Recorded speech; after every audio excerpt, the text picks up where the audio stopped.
Hi, everybody. Hello, my name is Nancy Tormey, and I'm with the Enterprise Bureau.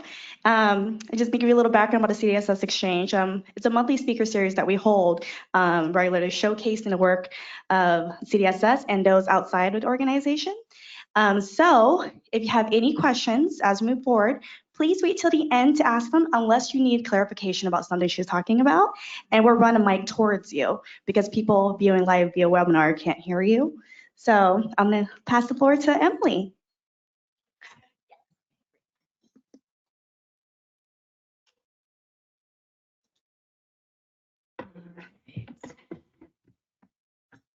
Perfect. Good afternoon, everyone. Thank you so much for coming. I'm Emily Putnam-Hornstein. I wear a lot of different hats and have a lot of different titles. I'm actually an associate professor at the University of Southern California in the School of Social Work. I also maintain a research appointment with the California Child Welfare Indicators Project.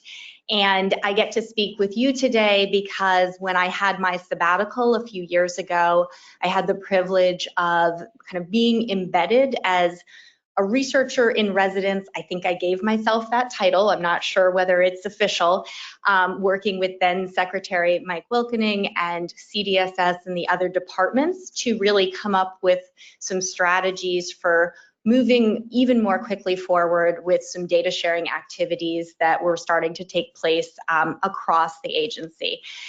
So I will get to talk with you about that today. As Nancy mentioned, please feel free to jump in if there's a clarifying question. There are a lot of numbers and slides with small little figures, and I'm happy to answer those. And I think I've left plenty of time to really open it up for discussion for those of you who are joining remotely and those of you who are in the room. All right, so to just kick it off and make sure this is working. There we go. Okay. So what I'm going to talk with you about today is some work that all of you should be so incredibly proud of. I really think I spend a lot of time talking with other states and jurisdictions, and the work that CHHS is doing around really harnessing its data to drive program and policy reforms and really shift towards a client-centered model, I think is truly groundbreaking. I will tell you, it's funny, when I talk with folks from other states, they have one of two responses. They either say, wow, if California and Health and Human Services can do that, then surely our small agency can figure out how to share data and collaborate. Or they say, well, that's California and they have tremendous kind of resources and internal staff capacity and great data.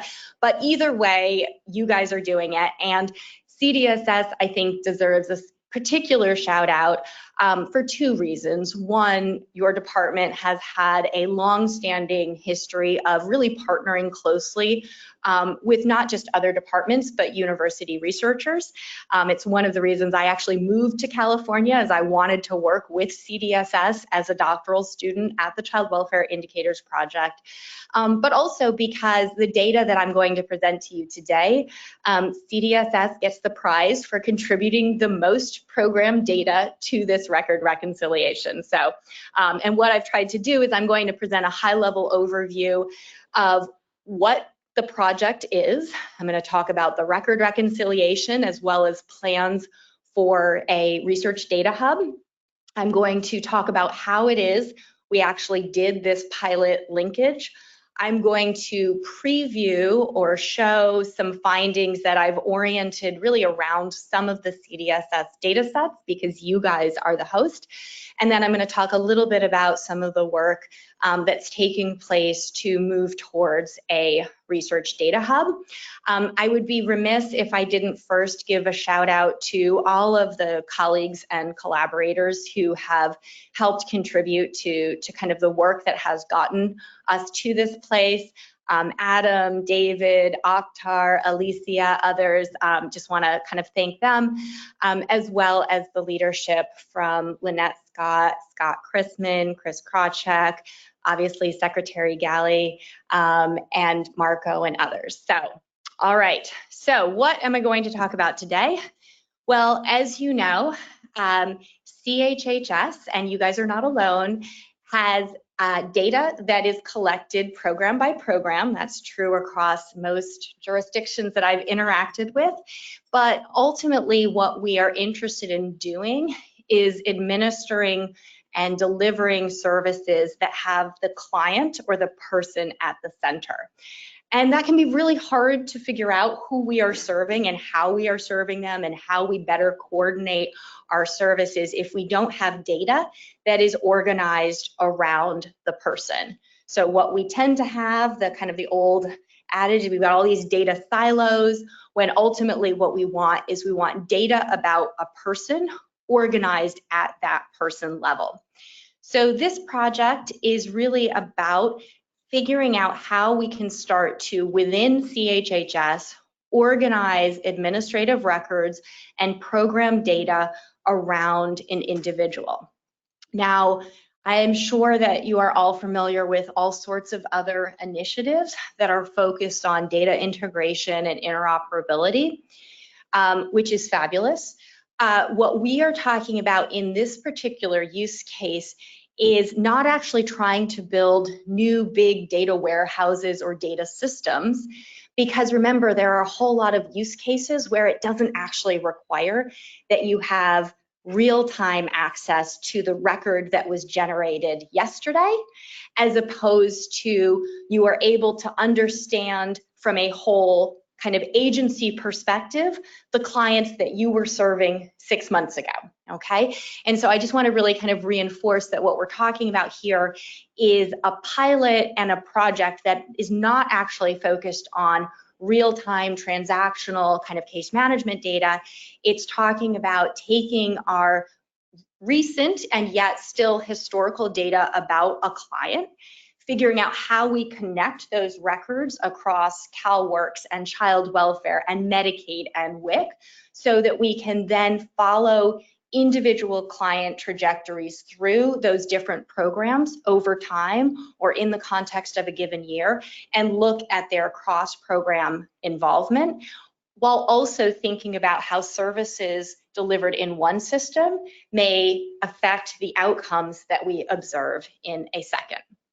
Okay, so before I kind of dive into the actual work that was done, one of the things I just want to reinforce for context is that this part of the kind of the work, it really emerges from some pretty important kind of shifts that have taken place at the agency level over time and have really laid a foundation for this collaboration across departments. So, you know, I'm probably repeating what you already know, but just in case, one of the kind of the most important things that CHHS has really done, and CDSS and the departments, is to formalize various data governance and leadership bodies, including the data subcommittee, which is stewarding this, this pilot project, and also the global data sharing MOU, which basically meant or means that it is no longer required that departments enter into unique point-to-point agreements to share data for an approved business use case. There's an umbrella agreement that covers these data sharing activities because all of the departments fall within one agency. There was also the open data portal, which I think as an outsider looking in a bit, really represented an important cultural shift that has taken place and is taking place in government agencies across the country. Again, California and CHHS out ahead in terms of these data don't belong just to us as a single program or a single department. We have an obligation to be transparent, to share the data, to communicate more information about the services we're providing, and we can do that through aggregated summary open data. If we jump to 4, when I had a chance to present this maybe a year or two ago, it was the first record reconciliation. And so the record reconciliation is a systematic effort to connect at the client level records that emerge from programs within signatory departments within CHHS. And so if you kind of think about this shift to becoming a data-driven agency, there's kind of the ownership that comes with formalizing a governance process, the culture shift that emerged in the form of the open data portal, the agency-wide global data sharing agreement, which really presented the mechanism for sharing data, and the record reconciliation I would describe as providing the means to sharing data, because what the record reconciliation does is provide linkage keys at the client level across different programs. But since it is now 2019, I'm excited to be able to expand this blue circle and talk with you not just about the pilot record reconciliation that was initially conducted and has now been extended with additional years of data, but also the kind of how do we really demonstrate the value of having cross-program data within CHHS. And so that's where I'm going to spend a little bit of time at the end talking about the Research Data Hub, which is in kind of an analytic environment where the idea is that the linkage keys that are generated through the record reconciliation will be hosted in this collaborative, secure, role-based analytic environment, and departments can host data there that is connected through those linkage keys for business use cases and other collaborative projects. Okay. So let me just step back and walk you through kind of what I mean by the record reconciliation. So I think I got the year right. I think it was officially conducted and completed in 2018. It may have been 2017, but the data went back to CHHS and CDSS in 2018. And what this record reconciliation was, it was really a proof of concept. It was an attempt to see whether it was possible to fairly efficiently and securely link client records for every single individual served in 2016, either by Medi-Cal, CalFresh, Child Welfare Services, Developmental Services, In-Home Supportive Services, CalWORKs, FPACT, or WIC. Okay, and so this first effort was, can we link together clients across all those programs? And I will tell you that one of the motivations for this activity was then Secretary Mike Wilkening had long been asking for a big Venn diagram so that he understood how many, for example, child welfare clients were concurrently being served by developmental services. And not those two programs only, but you get the idea, a big Venn diagram of how many clients in one program were interacting with other programs. And that's nothing that was out there on the open data portal. It's something that had been explored at the geographic level. So there were some great dashboard files put together, and it's something that was being explored through data sharing agreements and kind of one-off business use cases, but was not something that the agency could say, we have systematically looked at this huge Venn diagram across all of our programs. So that first record reconciliation was conducted using 2016 records. In 2019, what we have recently done is to follow that with a second record reconciliation, which augments the first by incorporating records from 2015, 2017, and 2018. We look forward to adding 2019 to it. It also included an amended agreement that added the linkage to vital birth records and vital death records with approval by the Vital Statistics Advisory Committee, and also added OSHPD as a signatory so that emergency department and patient discharge records could be used. Okay, so that's kind of the the 2018 and 2019, the first and second record reconciliation. And around the same time that the second record reconciliation was taking place, what happened is we began convening a research data hub planning group, a subcommittee of the Data Governance Committee, and that group has been charged with figuring out how we create a pilot initiative where those records that have been linked with the permission of the departments would be hosted for business use cases. Okay, so let me just now dive into the weeds a little bit, and this is where I would say some of this information will be at too high a level for your interest, some will be at too low a level, but please do feel free to ask questions. So first I want to talk about kind of the record linkage process and what we mean by that. So by record linkage, as you know, there is not one single common identifier that would follow clients across all of the programs that are administered by CDSS and the other departments. So given that there is no single common identifier, if we want to connect records, let's say from the CalWORKs program to the WIC program, we need to figure out which common clients those two programs served in a particular period of time. So what we did is we worked with the programs and the departments to extract files that reflected every single unique client they served between 2015 and 2018. So what you will see here is just the kind of overall number of clients and records received from each of the individual programs. Now, the numbers are really huge, but the files themselves were quite long, but not necessarily wide. And by that, I mean what was requested from each of the programs and departments was what you can think of as a census or a full list of the clients they served with only the information needed to link that client to their record in another program. So we didn't need any of the kind of diagnostic codes, we didn't need foster care placement records, we didn't need all of the service delivery information.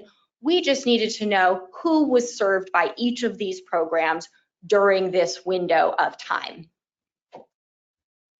Once the data came to us, what we use at the Children's Data Network, and I realized I spent all this time talking about my many different hats, but I didn't actually say where I am from in terms of the project that's been collaborating with CHHS and CDSS on this, which is the Children's Data Network, and that is a project housed at the University of Southern California, where we partner closely with county and state agencies, and one of our kind of roles is to serve as kind of an honest third party, an entity where we can provide linkage support in a very secure and confidential manner. And so what we have been doing is we've been customizing some open source probabilistic algorithms that have been trained on California data.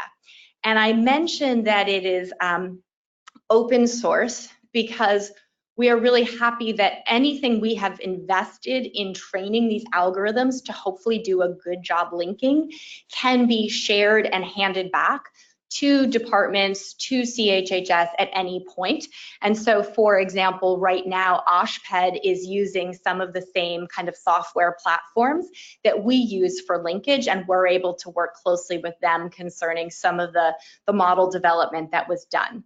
So when I say record linkage, what we're really talking about doing is using a combination of sometimes unique, but often non-unique personal identifiers that are collected by different programs to document a client that they have served. And with the probabilistic algorithm, what we're doing is we're basically training the algorithm to look for where there may be evidence that there are two clients who have different source client IDs, but are actually the same person, okay? So maybe we inadvertently created 2 records that we're treating as 2 different people, but in fact are the same person. And then what we're also doing is looking to figure out how many clients who may appear in dataset A or program A are also identified because they received services in dataset B. And so what I've tried to show here with this visual is that we're doing 2 things. In dataset B, we might identify that there is a person who appears twice, and we have reason to believe that it's actually the same person. So we're going through that deduplication process. And then we're also figuring out, oh, that person who in dataset B is denoted by all V's and C's is actually person AAAA in dataset A, okay? One of the things, I will not kind of bore you with all of the details of how we do the record linkage, but one of the pieces that, that we were excited about when we chose this particular platform is that the gold standard in record linkage is really still a human reviewer, where you can actually look at 2 records and say, oh, yep, I think this is the same person, or no, I don't think this is the same person.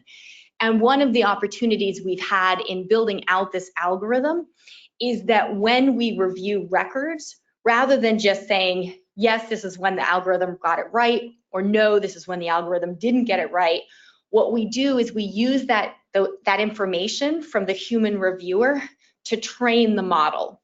So we take those marked pairs where a human being has actually looked at a particular record pair that the model produced, and we have a chance to then feed that back into the algorithm, so the algorithm is learning to behave more like a human reviewer. Okay, and I'm happy to go into more details about that if that's of interest.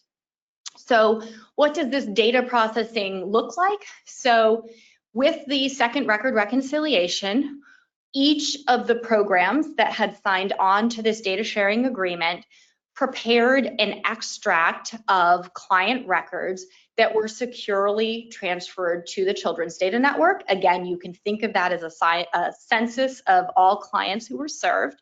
What we then did is we did some initial data hygiene checks and returned those to the departments to make sure that the kind of numbers we were seeing, the completeness of different fields lined up with what the departments knew their program data to look like.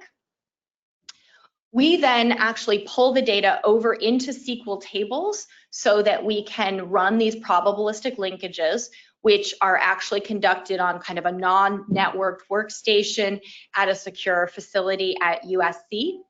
And then after we did that linkage, what we've been doing is preparing kind of summary data that can be reviewed by the programs and departments. And we've also been working closely with the data subcommittee and colleagues at CDSS to prepare aggregated data that can actually be pushed out on the open data portal. But what is probably of greatest value and interest is that last part, which is that one of the important pieces with this record reconciliation is that the data that comes to us, a list of clients who were served, what we are able to do under the agreement that we have is send back to each of the programs the file that they prepared of clients, and to add to that file linkage keys that would connect those client records to the corresponding client records in other programs. And so what that really does is, again, it provides the means so that if there is a particular business use case or project where data need to be exchanged, there is now that common client identifier between the programs, so that, for example, if there's an analysis where we need to know how many children in foster care also were receiving developmental services, rather than having to kind of wrangle the data and link it, it's as simple as saying, we care about these 4,000 children in foster care who were in a particular placement setting, reaching out to DDS and saying, these are the linkage keys, can you share with us what services were or were not received? Okay, so what do these files look like that go back to each of the programs? And this is where I will really be straining your eyes. And so just to confirm, these are not real, even kind of source IDs, we just made them up. The linkage keys are made up, but for illustrative purposes, I just wanted to give you a sense as to what files come back. And so what you will see on the left-hand side is a file, a partial file, that is an example of what might be sent back to the Department of Healthcare Services for the list of kind of Medi-Cal eligible and certified clients that are included in this record reconciliation. Now, what you will see is that for every single Medi-Cal ID, so that's the unique identifier in the Medi-Cal data set, there is a DDS specific linkage ID as well as a match probability, which is a reflection of the extent to which the model believes those two records in fact reflect the exact same person. Now you'll note that even though it's a very small table, there are no blank rows, which would suggest that every single client who was on Medi-Cal was also receiving developmental service supports, which of course is not the case. But the reason we structured it in this way is because we wanted to make sure that we weren't re-releasing any information that could be used by one program to figure out information about another program. That sharing has to come from the programs and the departments themselves.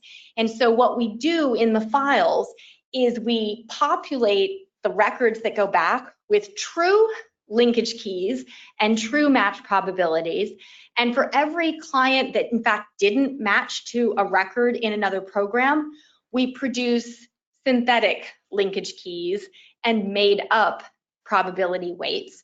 And that means that the only way that two programs know that yes, in fact, they have clients in common is if they have entered into and arranged for a business use case proposal where they exchange records across their two data files to figure out which linkage keys are real and which linkage keys do not match up. Okay, I know that's a lot, but just at a high level, that's our way of ensuring kind of the most kind of rigorous approach to client confidentiality and ensuring that each program is able to maintain full kind of control over their data and are only sharing information for approved use cases. And so what would happen is, let's imagine file on the left goes to DHCS, file on the right goes to developmental services. They enter into a business use case project where they know that they're going to share certain records. And what they discover is that all of the records that are highlighted in yellow are in common, and they figure that out when they exchange data. And then they know that they have clients in common. If you're looking closely at the IDs here, you will see that one of the things that happened is that there was a client on the Medi-Cal side who may have in fact matched to two different developmental service records.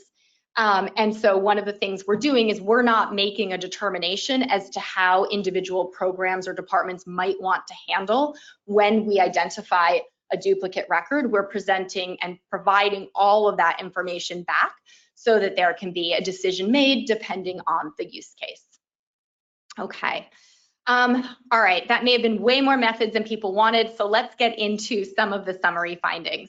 So one of the first things I'm going to present to you is just an overview of each of the programs that was included in the record reconciliation, where I've broken it out by those who were under the age of 18 and those who were above the age of 18. And the reason for that is I was trying to figure out how can I present some information that's interesting. There's so much data here. I don't know if I struck the right balance, but what I'm really going to kind of focus on is the child population and their cross-program overlap. And so I just wanted to start by giving you a sense of the distribution of clients who were children versus adults. Before I started doing this work, I actually had no idea that 3/4 of clients who are served by the CalWORKs program are children under the age of 18. Many of you probably knew that, but I thought that was fascinating. As you can see, the last two columns, the family or FPACT and interim supportive service are overwhelmingly programs that serve adult clients. Okay. Then what we're seeing here is I have taken kind of the child population and I've gone ahead and I've drilled down to that child population. And on the top portion of this matrix, what you will see is the kind of universe of children who were eligible for a particular program in 2017 and how many of those children interacted with each of the other programs during the 2015 to 2018 window, okay? So we're basically saying, here's a population spine of children, for example, who were receiving Medi-Cal benefits. It's about 5 million, okay? That would be that top left number. And we can look and follow those children to see how many of those children interacted with each of the other programs. So if we look at the bottom half of this chart, what we can see is that of those 5 million children who were Medi-Cal eligible, about 29% also received CalWORKs benefits between 2015 and 2018. We can see that almost 60% were on CalFresh, around 4% had an open child welfare case, about a third were receiving WIC benefits, etc. And so that's how you can read it. What we've done is we've said, here are children who interacted with one program, how many also touched other programs. Okay, any questions about kind of the data here? Okay. And then, you know, just as a prettier way to visualize it, what I've done is I've just created a few charts where we can kind of look more closely at that data that is in the table. So this is from the perspective of the developmental services program, where, just to remind you, if we go back to the table, we can see that in 2017, there were around 216,000 children who received some kind of developmental service assessment or ongoing supports.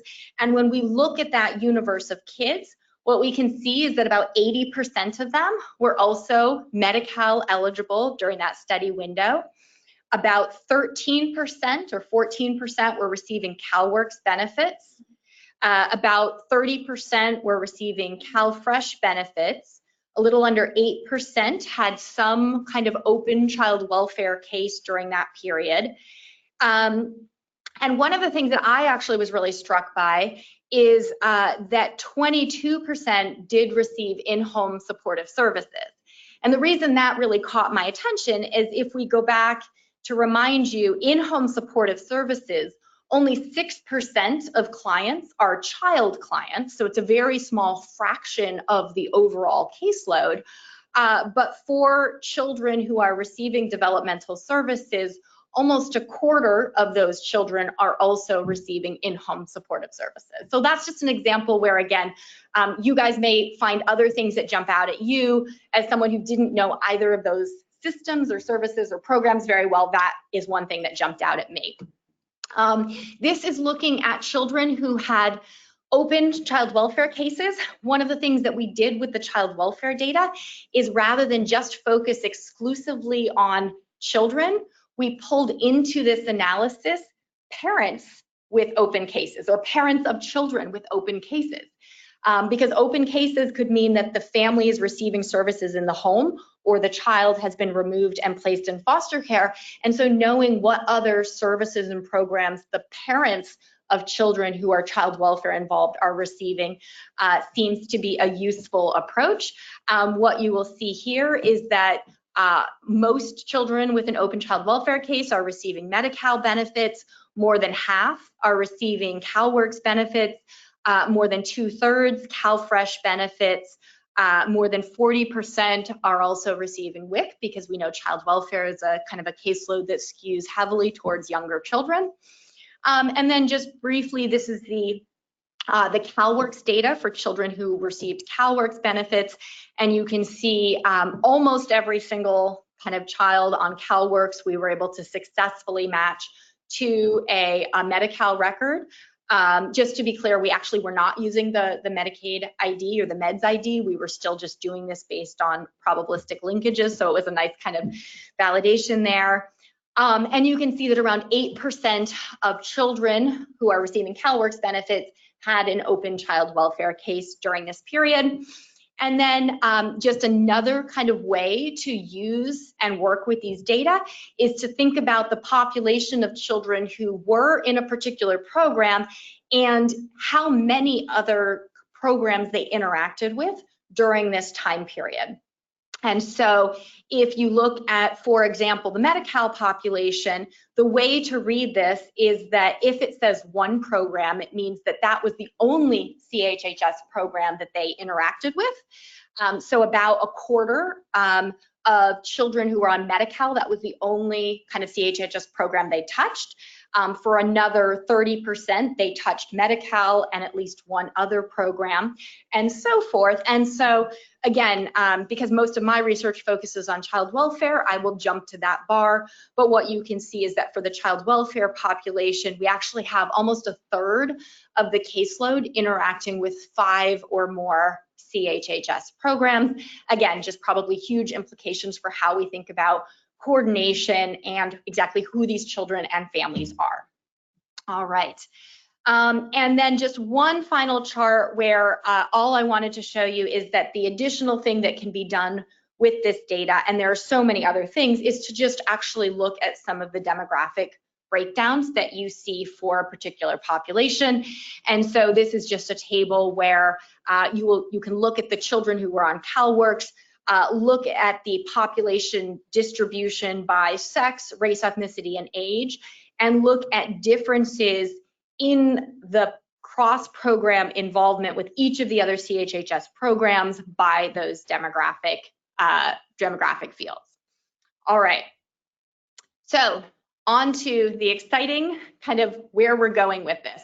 So I could throw tables and graphs of data at you, and since all these data flow back to the programs and the departments, you can crunch and add in analytic fields and do all sorts of work. The question is, how do we really foster the use of these data? We have the open data portal. Obviously, we can only push out aggregated data there, and so much of the value to these data is having that kind of client level connection across programs.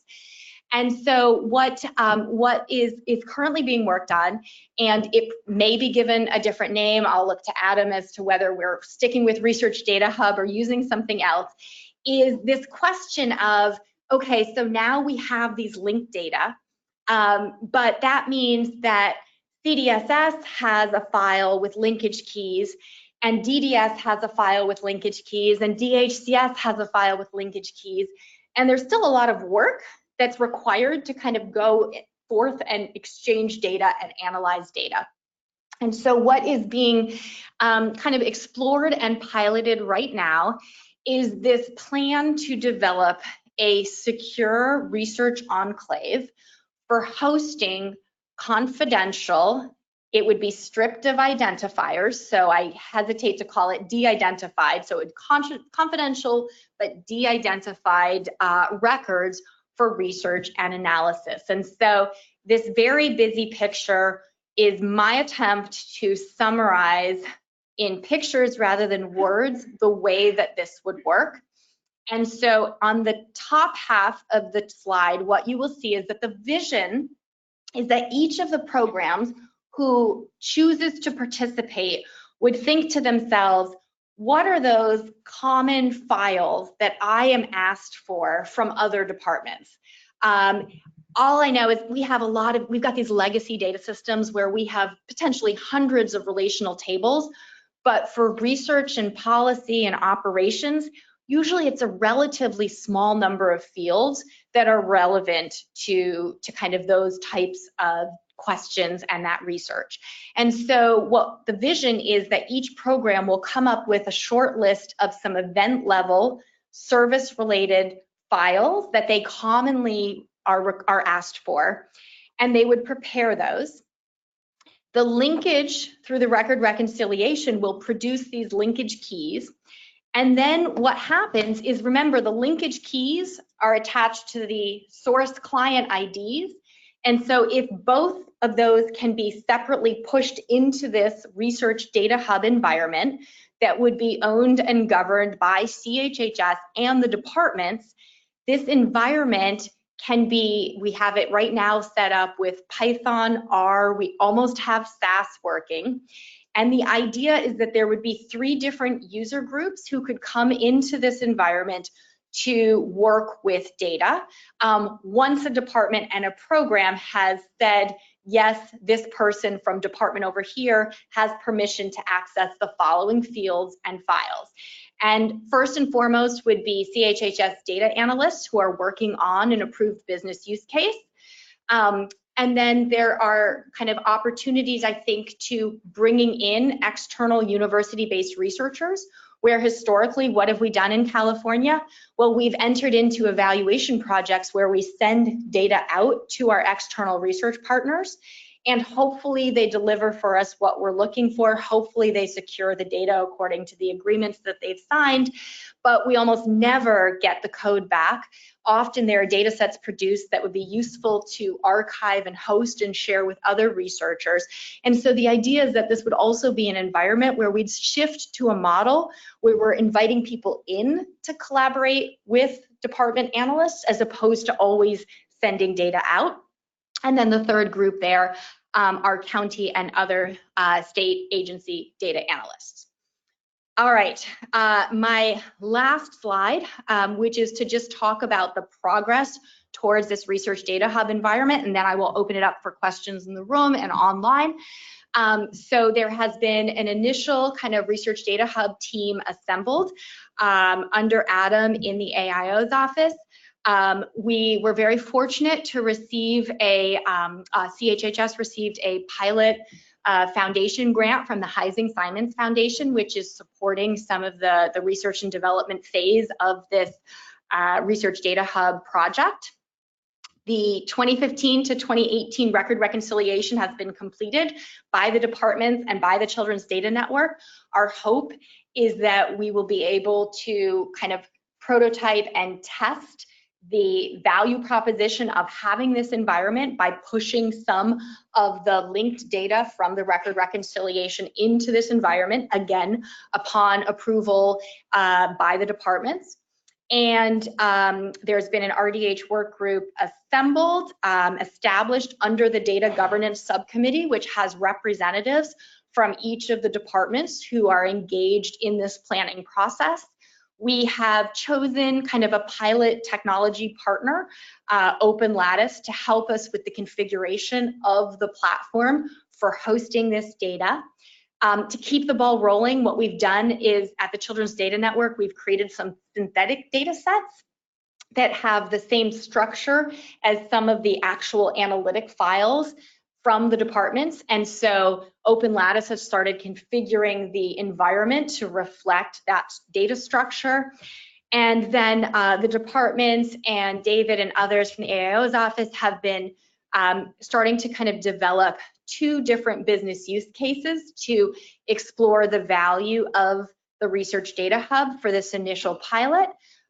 One is in the form of creating some CHHS data dashboards that would reflect all of the summary aggregated data and would extend the work that CDSS did last year to create the data dashboard. And the second is to do a kind of a client level business use case between CDSS and developmental services, where the hope is that we will be able to push the linkage keys and the corresponding analytic fields into this environment, and analysts from DDS and CDSS would be given privileges to come in and use some of the statistical tools to process the data. Okay, I am sure I probably went over some things too fast and belabored other points. Just want to give a huge shout out to some of our infrastructure funders who supported this work. And I'm going to go back to the picture of the Research Data Hub and open it up to questions. Should I privilege? I'll privilege the room first, even though way too many people sat way in the back. So any questions or comments or anything?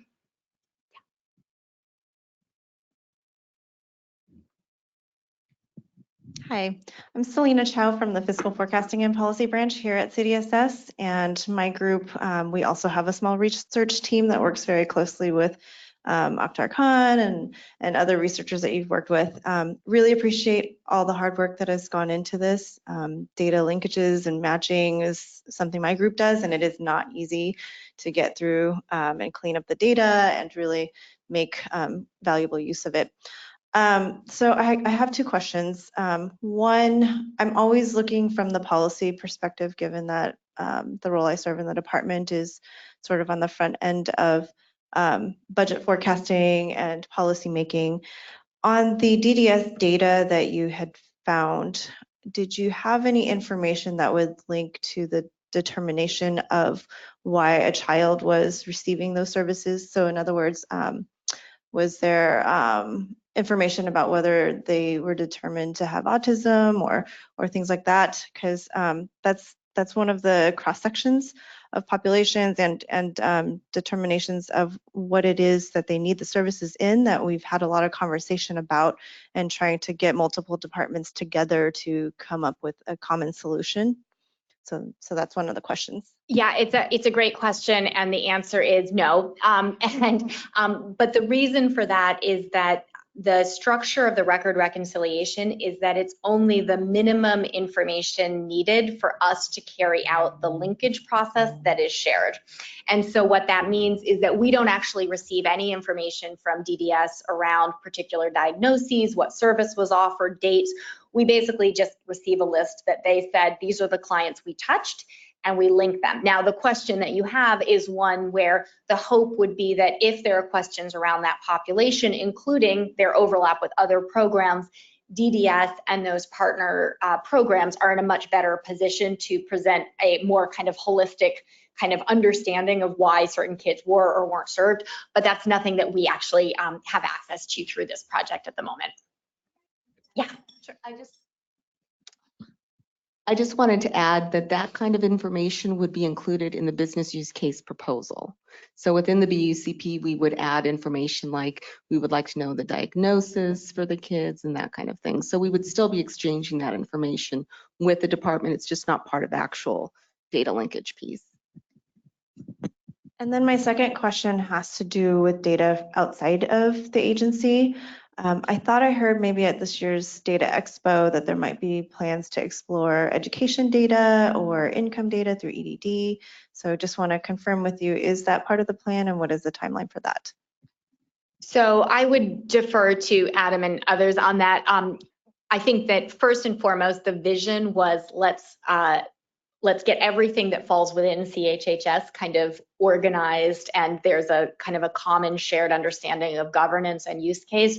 I do know that there are other conversations taking place around more global agreements that would span multiple agencies, but I don't feel like I've got the latest, greatest information to say anything on that front.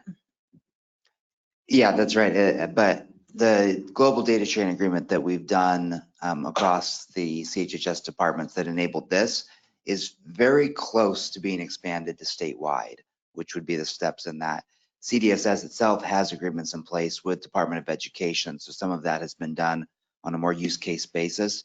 But for that global data sharing agreement, hopefully within the next month, we'll have an agreement across all of state government to be doing this.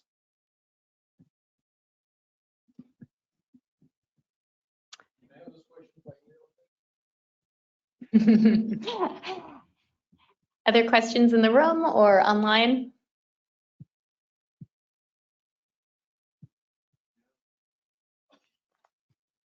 Going once, going twice?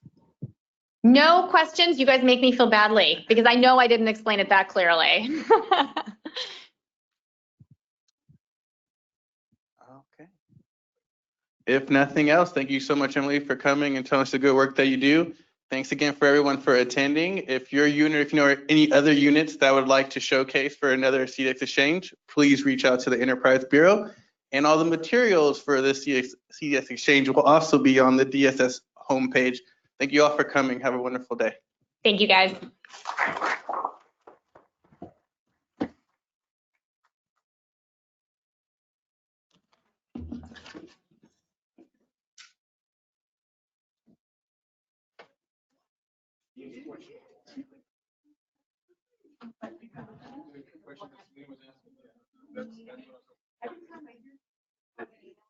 No, I'm.